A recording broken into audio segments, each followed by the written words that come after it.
여러분 안녕하셨습니까? 양영태TV의 양영태입니다. 오늘은 2025년 9월 16일이 되겠습니다. 원장한테 불만이 있어서 앞에서 정청래가 딱 때리고 그 다음에 대통령실 치고 빠졌다. 조이대를 겨냥한 소위 협공 이유가 뭘까? 이런 기사도 나오고 말이죠. 지금 전부 다 거의 다가 이런 바로 이 부분에 조이대 대법원장을 건드려 놨다가 지금 이렇게 언론이 지금 표현하고 있는 걸 깜짝 놀랐을 겁니다. 판사들은요, 여당 총공세를 하니까 이게 심상치 않다 생각하고 있는 겁니다. 심상치 않은데 대법원장이 이 정도는 이겨내야지 하고 판사들은 얘기합니다. 내란 특별재판부를 밀어붙이던 여권이 조이대 대법원장 사퇴 요구로 급변치마자 갑자기 사법부 수장의 거취를 겨냥한 이유가 뭐냐 하면서 일선 판사들이 충격에 빠졌습니다.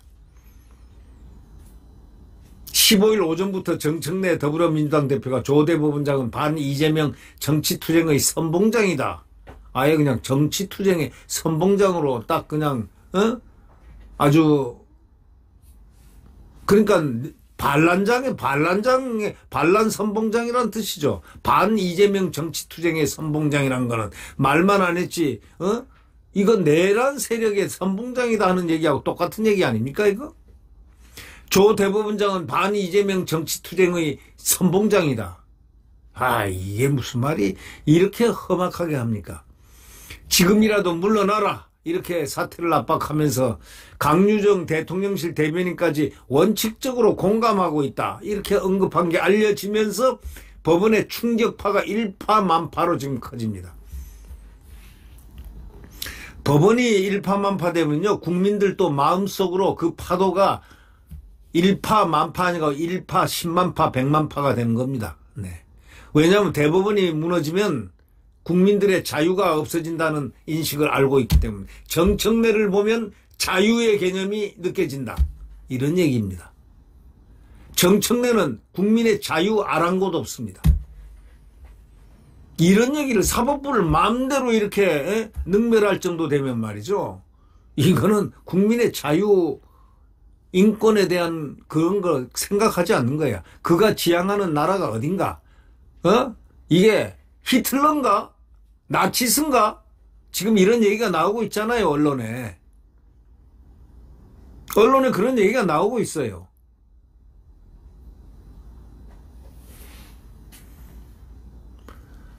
대법원은 여권의 사퇴 압박에 공식 입장을 안 내고 있습니다. 침묵을 지킵니다.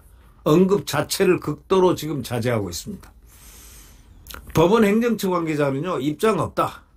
대통령실 대변인도 입장이 없다고 정정했지 않느냐. 그 말만 딱 하고 관도 입장이 없다.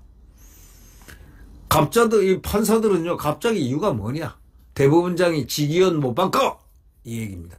판사들이 갑자기 이유가 뭐냐. 대법원장이 어떻게 직위원을 바꾸냐 이게. 직위원 못 바꾼다 이게. 직위원 바꿔 치고란 얘기인데 직위원 판사 대법원장이 마음대로 못 바꾼다 이거야. 판사들이 지금 들고 일어난 겁니다. 네. 일선 판사들 분위기가 아주 달라졌습니다. 수도권의 한 부장판사는요, 이렇게 얘기합니다. 이 중앙일보 보도에 나오는 것을 지금 참고를 하고 있습니다. 중앙일보는 좌파 언론이라고도 합니다. 함에도 불구하고 지금 이 부분의 문제에서는 상당히 냉철하게 굉장히 반발하고 있습니다. 수도권의 한 부장판사는요, 대법원장의 사퇴가 내란 재판과 무슨 관련이 있나? 사법부 수장의 거취를 이야기하려면 어떤 이유가 있어야 할 텐데 하루 이틀 사이에 바뀐 사정이 없어 갑작스럽다. 이렇게 얘기했습니다. 민주당이 윤석열 전 대통령 내란 사건 1심 재판장인 지기현 부장판사를 교체하지 않는다고 비난하는 데 대해서는 대법원장이 각급 법원 재판에 개입할 수 있는 구조가 아니다. 판사가 정치권 마음에 들지 않는다는 이유로 배제돼야 한다면 사법부 독립은 무너진다. 이렇게 말했습니다. 현재 주 4회 재판을 하면서 올 12월 안에 심리를 마칠 예정인 상황에서 재판장이 바뀌어서 변론 갱신 절차를 밟으면 1심 선고만 늦어질 것이라는 지적도 나오고 있습니다. 한 고부 판사는요, 특별한 계기가 없이 사퇴 요구가 나오고 있어 당황스럽다. 전국 법원장 회의가 계기가 됐는지는 모르겠지만 이거는 법원이 국가기구로서의 기능한 것이지 정치적인 입장을 발표하기 위해서 개최된 회의가 아니다, 이렇게 얘기했습니다. 이어서 내란 전담 재판부나 대법관 증원 등 국회가 요구하는 법안들을 빨리 받아들이라는 압력의 일환인 것 같다, 이렇게 얘기했습니다. 다만 법원 내에서는요, 대법원장 사퇴는 있어서는 안 된다는 공감대가 형성된 분위기입니다.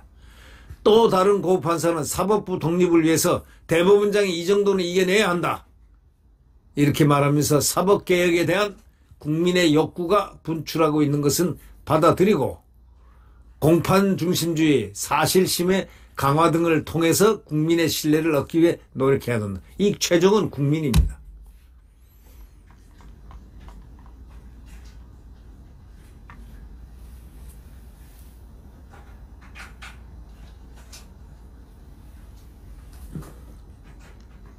여러분 어떻게 생각하십니까? 네.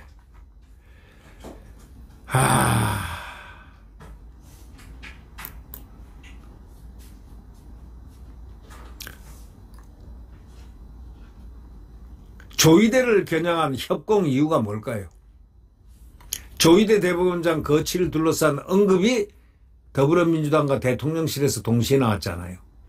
정청래 민주당 대표는 이날 오전 당 최고위에서 조 대법원장의 사퇴를 공개적으로 요구했고, 조 대법원장 임기는 아직 1년 9개월이 남았습니다.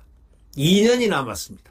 비슷한 시각에 대통령실에서는 강유정 대변인이 여당의 조희대 퇴진 요구를 뒷받침하는 것으로 해석되는 브리핑을 했다고 이 조선일보는 기사화하고 있습니다. 논란이 일파만파 확산될 조짐을 보이자 강 대변인은 언론이 브리핑 내용을 오독했다 하면서 언론 탓을 해서 진화를 했습니다. 여권에 따르면 대통령실이나 민주당이나 조 대법원장에 대한 불만은 상당하다고 합니다. 지난 대선 때 대법원이 이재명 대통령의 공직선거법 사건을 유죄 취지로 파기환송했을 뿐만 아니라 이재명 정부가 출범한 이후에도 정권교체에 수반돼야 할 개혁적 모습을 전혀 보여주지 못했다는 것입니다. 여권 관계자는요, 윤석열 전 대통령 등에 대한 내란 사건 재판이 지연되고 있다는 불만, 그럼에도 재판장인 지기현 부장판사에 대한 인사조치가 없다는 불만이 내란 특별재판부 또는 내란 전담 재판부 설치 요구로 이어진 것이라고 했습니다. 그럼에도 조희대 대법원장 사퇴를 놓고는 정청래 대표 등 민주당 지도부하고 대통령실 안에 이견이 있는 것으로 전해졌습니다. 이런 속사정이 이날 민주당과 대통령실이 조 대법원장을 협공 같이 하면서도 대통령실은 조희대 사퇴론에서 빠져나오는 모습으로 나타났다는 것입니다. 정 대표는 이날 조 대법원장은 반 이재명 정치투쟁의 선봉장이 됐다. 대법원장이 그리도 대단하냐? 야, 이 정도 나오면요, 이 정청래 이 사람 정말 겁도 없습니다. 대법원장이 그리도 대단하냐? 대통령 위에 있느냐? 하고 강경한 표현을 총동원해서 이런 말을 저 여당 대표가 할 수 있습니까? 이 사람이 진짜 국회의원 맞습니까? 여당 대표 맞습니까? 이 사람이 무슨 철권 통치자 같은 그런 얘기를 합니다.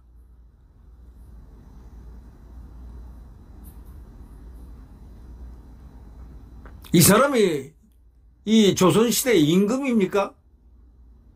태조왕건 같은 일을 하고 있습니다. 태조 이성계 같은 일을 하고 있습니다.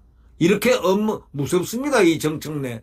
그래서 왕관이나 금관을 딱 쓴 형상의 그 사진을 갖다가 쓴 거는 아니죠. 그 앞에서 이렇게 사진을 어떤 각도로 찍었으니 그걸 페이스북에 올렸다가 말이 많으니까 확 그냥 내려버렸는데, 자기가 금관 쓴 걸 갖다가 금관을 쓴 것처럼 보이는 그 사진을 갖다가 올렸다가 살짝 내려버렸어요. 왜 내렸을까요? 개면쩍었겠죠. 네. 이런 사람이 정 대표 강경기조로 차별화하려는 의도다 이런 얘기입니다. 에? 민주당 관계자는 신중론을 취하는 쪽과 차별화해가지고 개딸 같은 강경파 당원들 지지를 얻으려는 일종의 자기 정치 아니겠냐라고 했습니다. 그러나 이 조대 법원장이요 자진 사퇴를 거부할 경우에는 현실적으로 탄핵소추를 통해 조대 법원장을 압박하는 방법밖에 없죠. 한번 시켜보세요 탄핵. 그러나 아무리 숫자가 많아도 탄핵은 시키겠지. 그러나 재판 지체 같은 상황은 탄핵소추 사유가 되기 어렵고 설령 상당한 비판을 감수하고 탄핵소추안을 처리한다고 하더라도 헌법재판소의 인용 결정을 받기는 어렵다는 전망이 지배적이기 때문에 못하는 거죠. 안 그러면 벌써 했어요. 이 정청래 성격으로는 벌써 해치웠을 겁니다. 이날 대통령실 움직임도 이런 사정이 반영된 것으로 보입니다. 강유정 대변인은 브리핑에서 여당의 조희대 대법원장 사퇴 요구와 관련해서 대통령실은 특별한 입장은 없다. 그렇게 말하면서도 시대적 국민적 요구가 있다면 임명된 권한으로서 그 요구의 개연성과 이유에 대해서 돌이켜봐야 할 필요가 있지 않느냐는 점에 대해서 아주 원칙적으로 공감한다. 아주 복잡하게 말도 요리 꼬우고 저리 꼬우고 요리 꼬우고 요리 꼬워가지고 공감을 표한다. 공감한다로 끝냈습니다. 그냥 공감한다 하면 되는데 무슨 대변인이 이렇게 말 재주가 아주 희한합니까? 임명된 권한으로서 그 요구의 개연성과 이유에 대해 돌이켜봐야 할 필요가 있지 않느냐는 점에 대해서 아주 원칙적으로 공감한다. 이게 어려운 말입니다. 우리같이 무식한 사람들은요 이 말 뜻을 잘 이해를 못하겠어요. 대통령실 대변인 되면 쉽게 국민들에게 브리핑을 해야지 이렇게 참 난해하고 소크라테스 법철학이나 읽어보고 해야 이 말 뜻을 겨우겨우 알 정도로 아리까리하게 이렇게 하는 논평하는 그 대변인이 그 진짜 대변인 보통 실력이 없으면 이거 대변인 못 하겠습니다.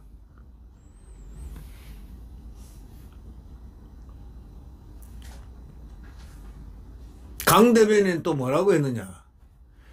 조선일보 보도에 하면 국회가 어떤 숙고와 논의를 통해서 헌법 정신과 국민 뜻을 반영하고자 한다면 그 과정에서 가장 우선시 되는 것은 국민의 선출 권력이다. 이렇게 말했습니다. 이재명은 11일 취임 100일 회견에서 뭐라고 그랬습니까? 대통령 100일 회견에서 사법부는 선출 권력인 입법부가 설정한 구조에 따라 판단해야 한다. 사법부에 대한 불만을 표시했던 것과 비슷한 맥락입니다. 임명직인 조 대법원장이 입법부 과반 의석인 민주당의 사퇴 요구를 스스로 생각해봐야 한다는 뜻으로도 해석될 수 있다고 조선일보는 주석을 붙이고 있습니다. 이거를 두고 대통령실이 조 대법원장 사퇴 요구에 원칙적으로 공감한다고 밝혔다는 식의 기사가 나가기 시작하자 강 대변인은 1시간여 만에 다시 브리핑을 열었습니다. 강 대변인은 상권 분립 및 선출 권력에 대한 존중감에 대해 원칙적 공감이라는 표현한 것이다. 이렇게 수정을 했습니다. 조 대법원장 사퇴 요구에 대해서는 대통령실이 공감한다는 사실이 아니다 라고 했습니다. 대통령실은 브리핑 속기록에서도 아주 원칙적으로 공감하고 있다는 표현을 삭제했다가 출입기자단의 반발에 의해서 복원시키기도 했다고 나오고 있습니다. 참으로 코미디 아니면 이게 뭐라고 하겠습니까? 대통령실 관계자는 대통령실도 조 대법원장의 불만이 많지만 그렇다고 대통령실이 사법부 수장의 사퇴를 압박하는 것은 정치적으로 할 수 없는 선택이다. 이렇게 얘기했습니다. 다만 이 관계자는 사법부가 지난 3월 윤석열 대통령의 구속 취소 결정을 내린 지기현 판사에 대한 징계 조치를 하고 이에 대한 사과와 재발 방지 대책을 내는 식으로 성의를 보여야 하는 것 아니냐. 이렇게 말하고 있습니다. 지기현 판사가 아마 대단한 지금 스테이텀에 올라 있지만 앞으로 지기현 판사가 어떻게 될까요? 저분은 영웅이 될 것 같습니다. 사법의 영웅. 대한민국 진작 누군가 그랬죠. 부장검사 중앙지검장 출신 이 박무락을 하신 분의 그런 말을 했습니다. 그 검사장이 옛날 검사장, 중앙지검장 했던 분이 유 중앙지검장 했던 분이 지금 박물관을 차리고 있는 분입니다. 근데 그분이 이렇게 얘기했습니다. 사법 영웅이 나왔다. 이렇게 얘기했습니다. 근자에 복이 드문 사법의 영웅이 나왔다. 예. 네. 영웅의 길은 어려울 겁니다. 가시밭길입니다. 그러나 그 가시밭길은 언젠가 다 지나게 돼 있습니다. 자, 이런 얘기 있잖아요. 시간은 다 지나가게 된다. 어떤 시간이든 다 지나가게 된다. past, 과거가 된다 이거야. 네. 구독 버튼과 엄지를 눌러주시면 대단히 감사하겠습니다. 여러분, 안녕히 계십시오.